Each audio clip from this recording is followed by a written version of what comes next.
welcome back to the FarLands, or no, the Journey to the FarLands. What am I saying? Good night. Anyway, let's get out of here. Make sure there's no nasty people about, or critters or things or what have you. And now to the west is going to be over the top of that. Well, there's nothing for it but to go around it, I guess. Okay, this isn't going to work. Alright, I guess I'll just go over.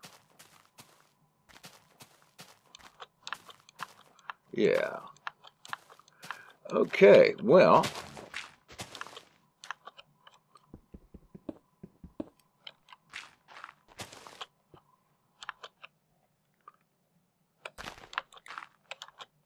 Yeah, this will work.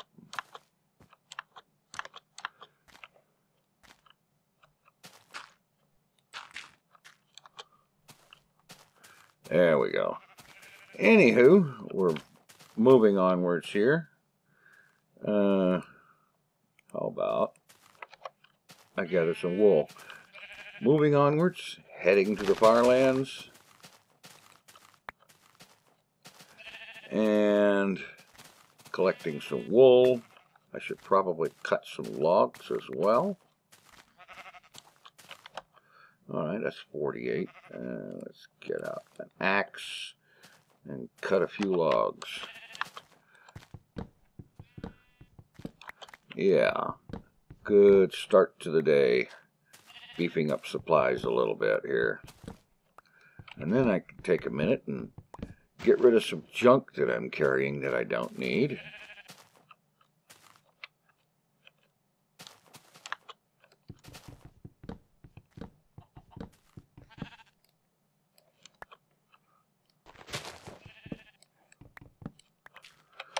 All right. Maybe one more tree.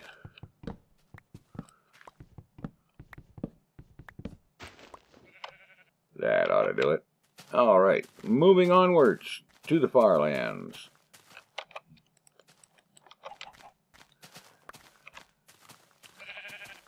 All right. Here we are.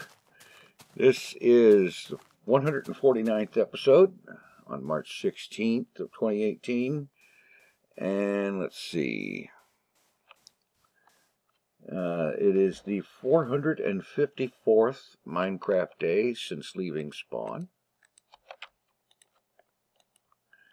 And let's see, yes, the size of the world is now 5,469.83 megabytes.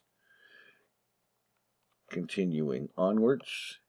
As we travel to the FarLands, I'll get my speaking fixed here one of these days.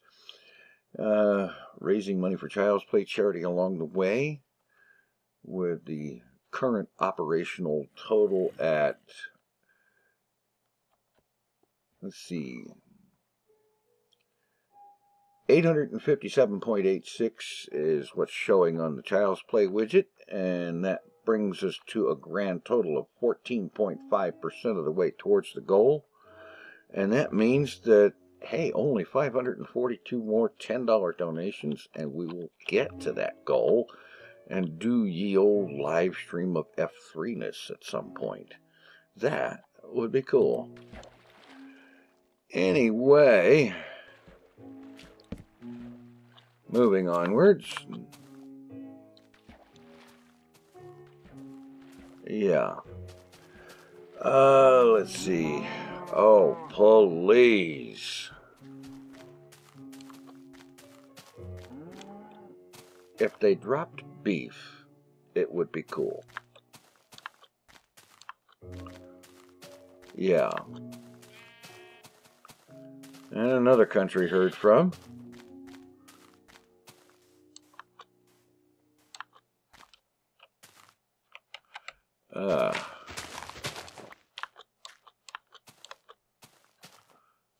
Oh, the terrain's a little rough today.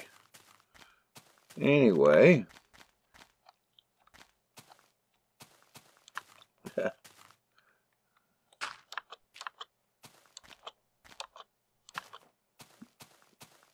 Okay.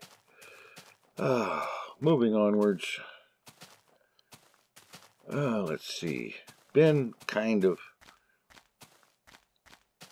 a certain amount of busy time, and I am finally starting to feel like my eyes are recovering from that trip to the eye doctor. You know, all that bright light. Never a fun time. First they dilate the eyes, and then they use some extremely bright light to look inside them. Now, I know they have to do that. It's part of the necessary testing, especially when you're a diabetic. And, yeah.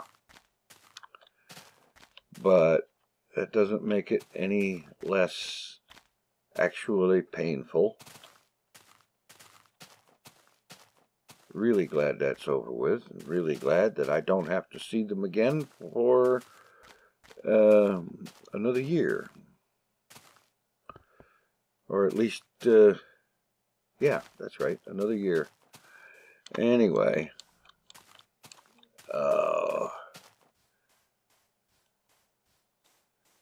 still, it feels good to be away from it. Anyway, let's see. Ah, yes. Ye old notepad file of questions. Let's see. Diane Christensen asks, what is your favorite type of game, or what is your favorite game to play? Well, the favorite type of game or favorite game, either one, actually tends to change from one day to the next, you know, depending on what my mood is at the time and what I feel like doing. And another big factor can be if I actually feel like, you know, like if I'm all amped up and excited about a particular project in a game, you know, get really into it and so on, then that can that's going to bring whichever game that is to the forefront and so on.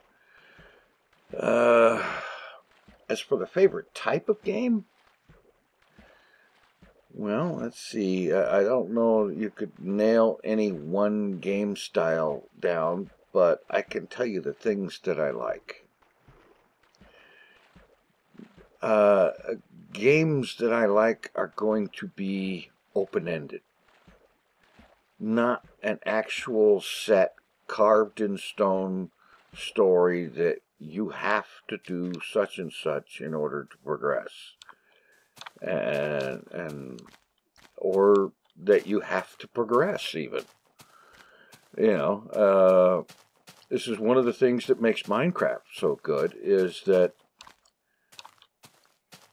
while it has some elements like that, you know, it has gained a couple of boss fights over the years and so on, and who knows what they're going to do in the future. But still, it is very much an open world. You get in there and you do pretty much whatever you can imagine. And the people who are able to do the most in Minecraft are the people that have the most imagination, the people that play it the most or for the longest time, you know, are going to be the ones that aren't afraid to get out there with some imagination and come up with their own goals. And I like that in a game where you can just invent your own goals. Let's see, get rid of that, and I guess I already got rid of the worst of the stuff. Oh, yeah. I can do that. Alright. So, you know, open-ended kind of thing. An infinite or near infinite world is always a big plus. You know, like the way Minecraft does this. Alright, the Minecraft world is not actually infinite, but effectively it is. Because it can generate so incredibly large, massive.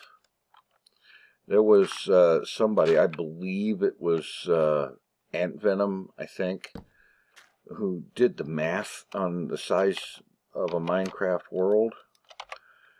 And I think what he worked out was, actually I know what he worked out, because it stuck with me, is that a Minecraft world, the maximum possible size of a Minecraft world, if you generated a maximum size Minecraft world,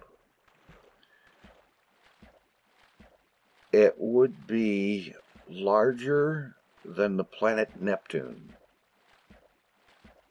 It's that big. And in that amount of space is an incredible, unbelievable amount of terrain potential. And then you do the same thing with another world, and you've got the same thing, only different terrain generation. You know, I'm sure that at a world that size, doing multiple worlds that size, yes, there would probably be a fair amount of duplication on something that big, doing multiples of it, but still huge. And that represents pretty much effectively limitless possibility. I mean, let's see. I believe it's like the Minecraft world these days, in modern Minecraft, it's got a hard cutoff at some point. I believe it's like 30 million blocks from spawn. So 30 million blocks east, 30 million blocks west, and also north and south. That means from east to west is 60 million blocks. 60 million blocks, that's a long ways. And, well, let's see, 60 million.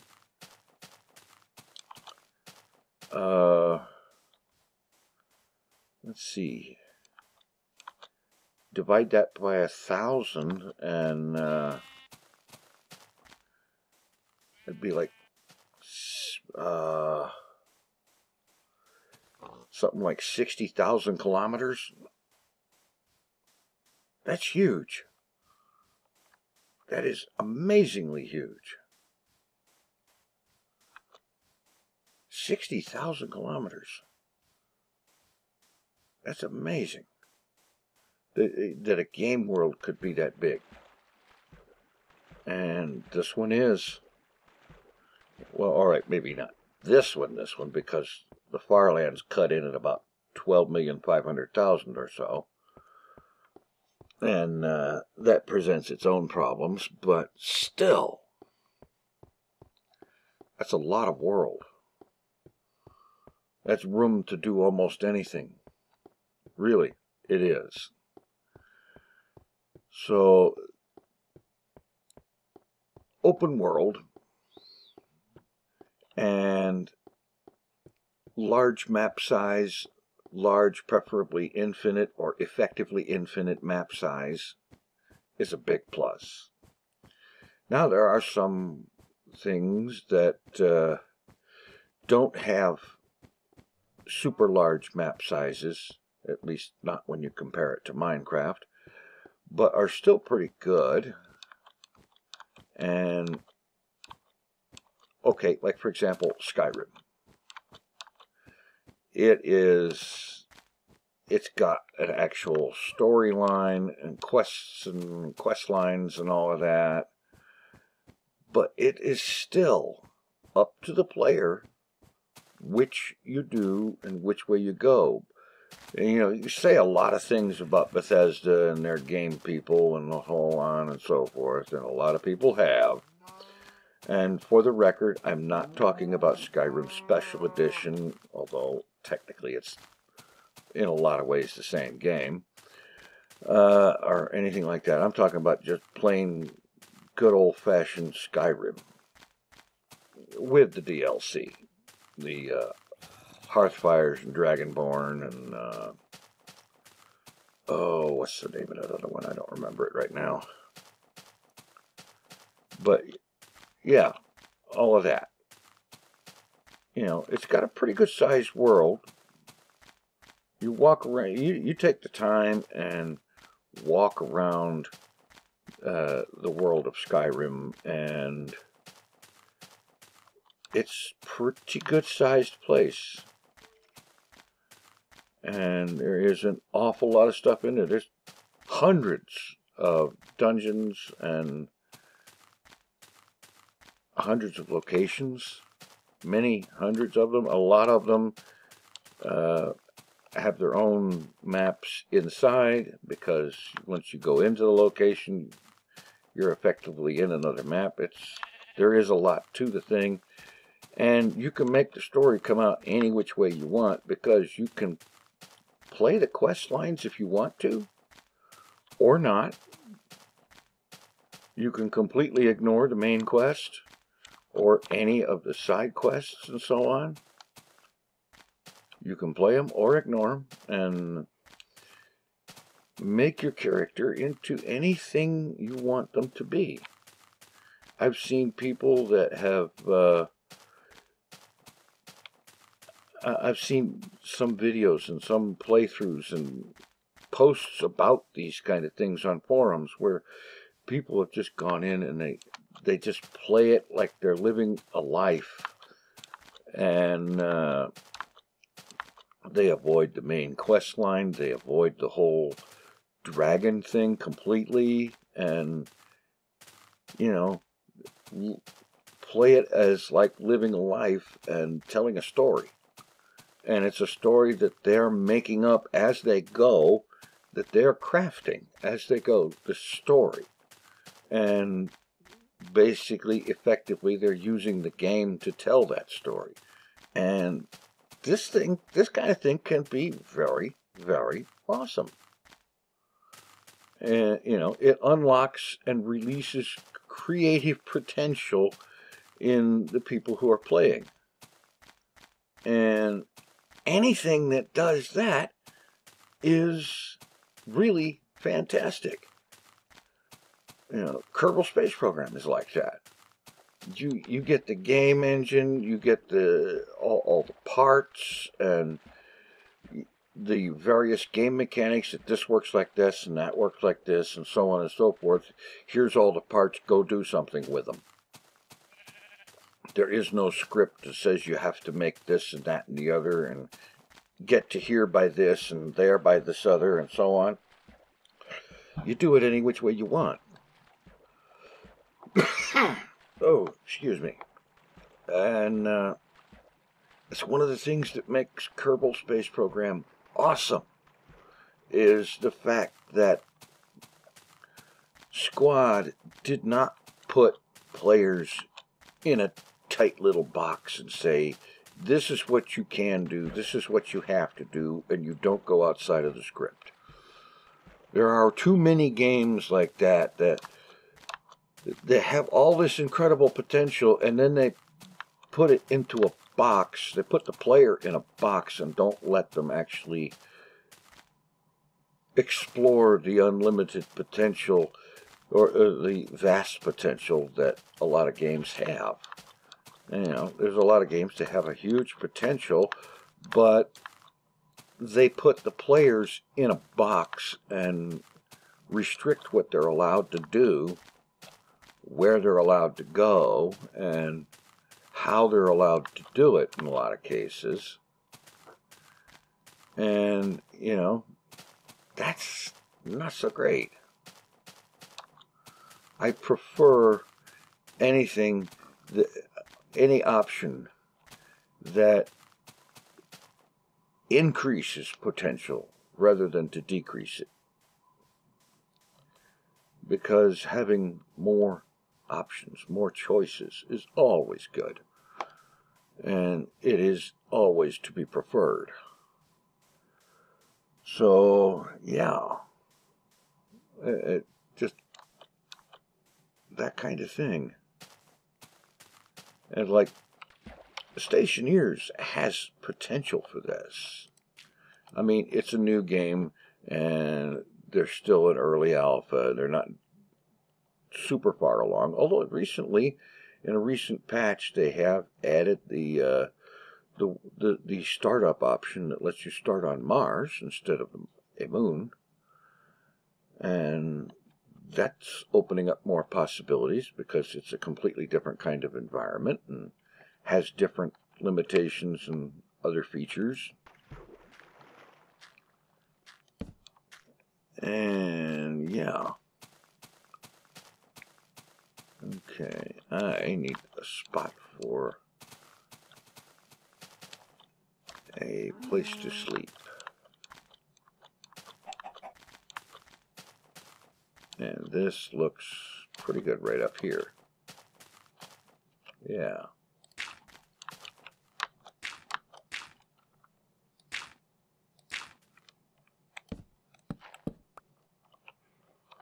Okay.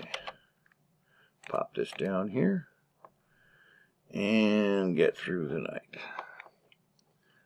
So, while it's very difficult for me to nail myself down to a particular game, because that can change from 1 minute to the next, depends on what I'm doing and whether I've got a really a project or something I'm doing in a particular game that I'm really amped up about and can't wait to get to the next part of, and so on. You know, that can change from one day to the next, and you know, you get to a point where you're stuck on something and you can't think of what you need to do next, and so forth. Yeah, that can make you put a game on the back burner for a day or three and give yourself time to figure it out. But let's see, what is my favorite right now? Let's see. Honestly, I think maybe right now,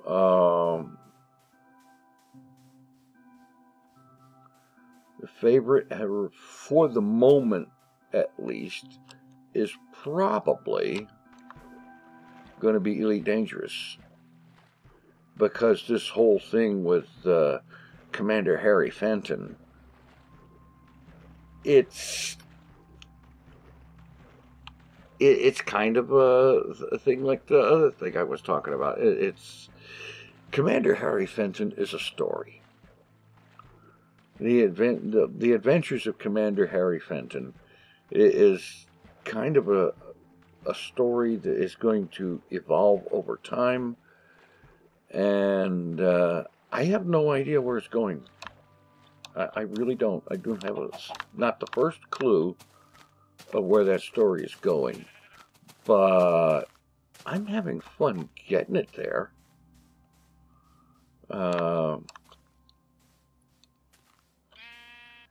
And yeah, I can't wait to see where it ends up going. I think it's off to a decent start, and in the next episode it's going to work towards getting a little bit better of a start. Bear in mind that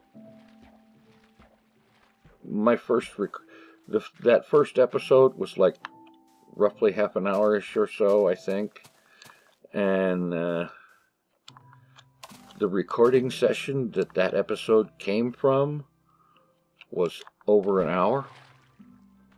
Uh-oh. I gotta get around all of this garbage. Of course, I suppose I could try to fix the sand.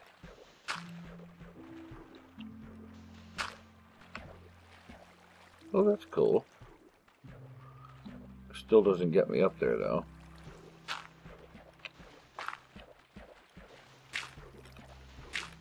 Okay.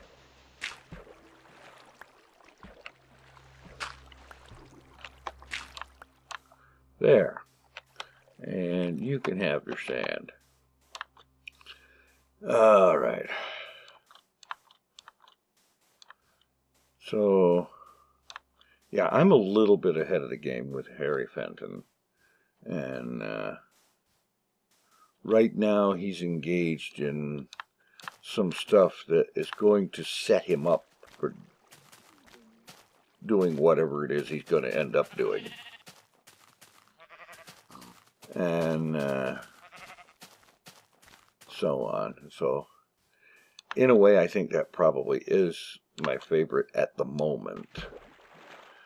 Not only because of the whole Harry Fenton thing, but then again, there's also Commander TinFoilChef out there exploring. He's in an ASP Explorer, and he's like 18,000 light years out, and he gets farther out every time he logs in, and there's no telling when he might come back to where civilization and all that Thargoid mess is. Yeah, no telling. But yeah, that's probably what the shape of that is right now. So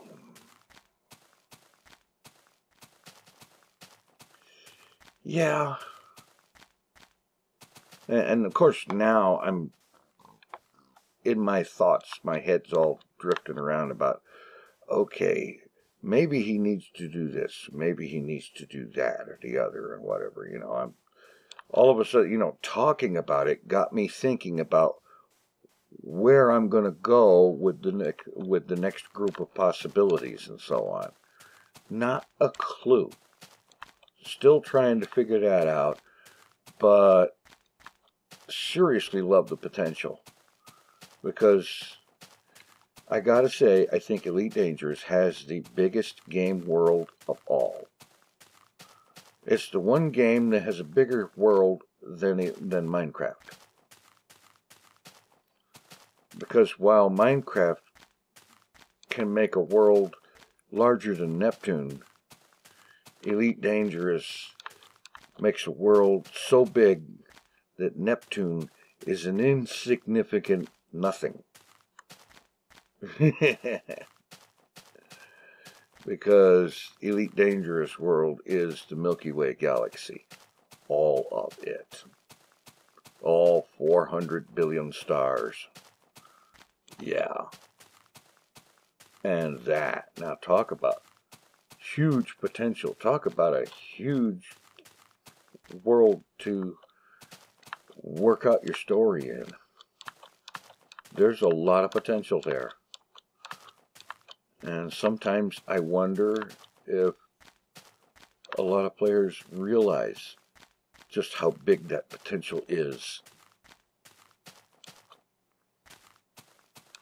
400 billion stars in a space that is roughly 100,000 light years in diameter.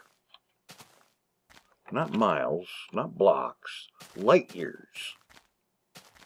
The distance that light could travel in a year. Which, I actually, when I was a kid, I sat down and I worked out the math for that, and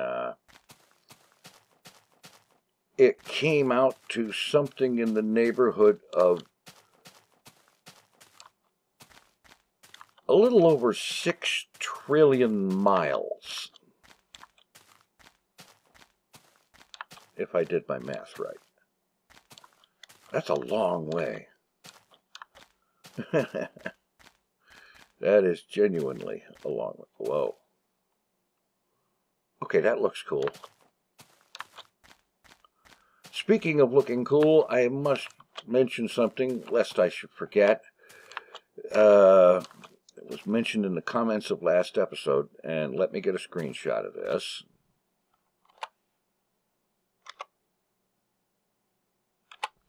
Yeah, that I missed something. I was walking and talking and so on, and I was fairly focused on things like not walking into a pool of lava. And what I missed was a really tall cactus. And here's a screenshot. I went and grabbed a screenshot off of the video. And it's that cactus there. I guarantee you is at least 5 blocks tall. That is something that is almost totally unheard of. It can happen, but it is incredibly rare. And I really wish that I had seen it at the time. But I was so focused on things, so focused on what I was doing, or what I was saying, or whatever, that I didn't even see it until it was pointed out and I had to go back to the video and look and see it for myself. That was crazy awesome, and thank you for pointing that out. I wouldn't want to have had it completely missed. A 5-block cactus. That's crazy. I saw a 5-block reeds once. In this world, many episodes back. But, yeah, not the kind of thing you're going to ever see very many times. And now the kind of thing I need to see is a suitable place for an overnight hidey hole. One of those end of the episode flavor hidey holes. And I think it's going to be right here.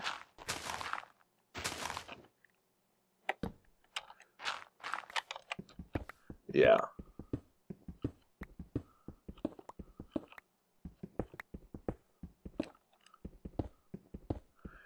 Get dug in a little bit here, get some light.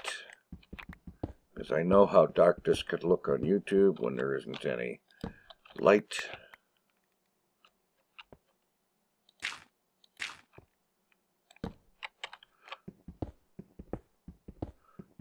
Now I can dig this out the rest of the way. Dig the floor down 1 block because 2 block space is not super awesome when you're going to have to respawn in it or log in it. Alright, let's see. Time for more beds and boats.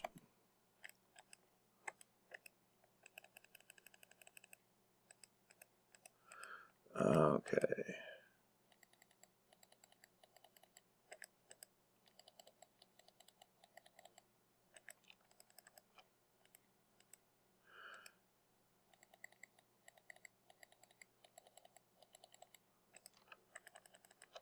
There we go. And that's about it, I think. Yeah. All right. Well, I think that's going to be pretty good for calling it an episode. And as usual, be sure to stop by TinFoilChef.com, where you too can donate to Child's Play charity. Very worthy cause, doing some cool stuff.